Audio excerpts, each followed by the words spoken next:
My name is Frank, and I had lived in some intentional communities in the past for varying periods of time.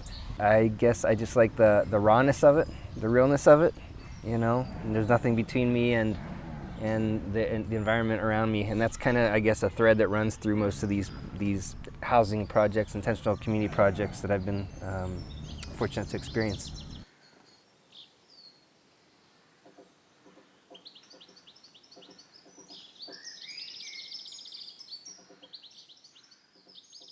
I work a 9-to-5 job in an office, and so I usually get up at around 7 every day and have coffee either at the picnic table over by the door or out here in the garden.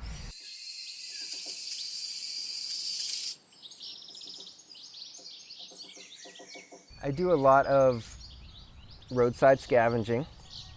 Saves us a lot of money. You can see the little shed that I'm building in the back corner there, which is basically going to be a garden shed for our supplies.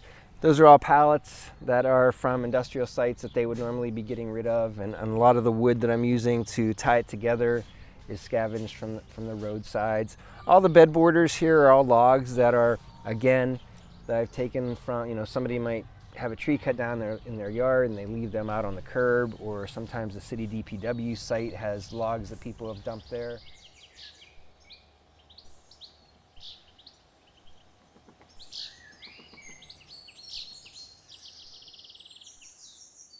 We try to amend the beds with a lot of organic material, okay, a lot of organic matter every year.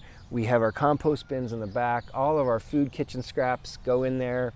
I collect the coffee grinds from the Syracuse Co-works office downtown, where I work 1 day a week, and those all go into our compost bins.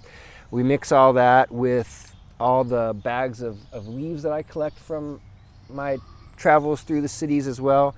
All that organic matter gets broken down, we put it into the beds, and that organic matter, you know, hopefully helps us by holding more moisture, right, during the course of dry periods, and will mean that we have to water less. There have been some really dry summers that we've had to break out the hose, but the only time we've watered this year is when we've put new plants or new seeds into the ground. So it's been a pretty rainy spring, which is really good.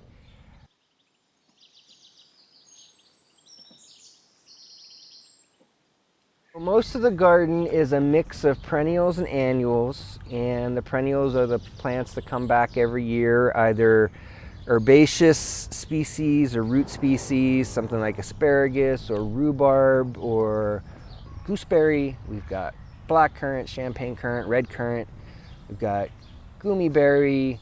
We've got honeyberry, we've got peaches and Asian pears, and in between all that, we package in the annuals that we grow every year. Lettuce, tomato, radishes, eggplants, other greens, other herbs.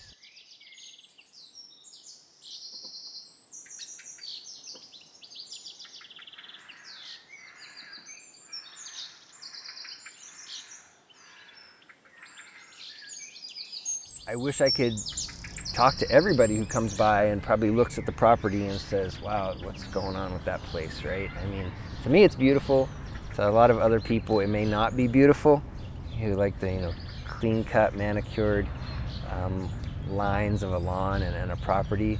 So I think it's important for people to realize that it's not unkept, it's not uncared for, it's completely stewarded and managed, and it's a resource as well.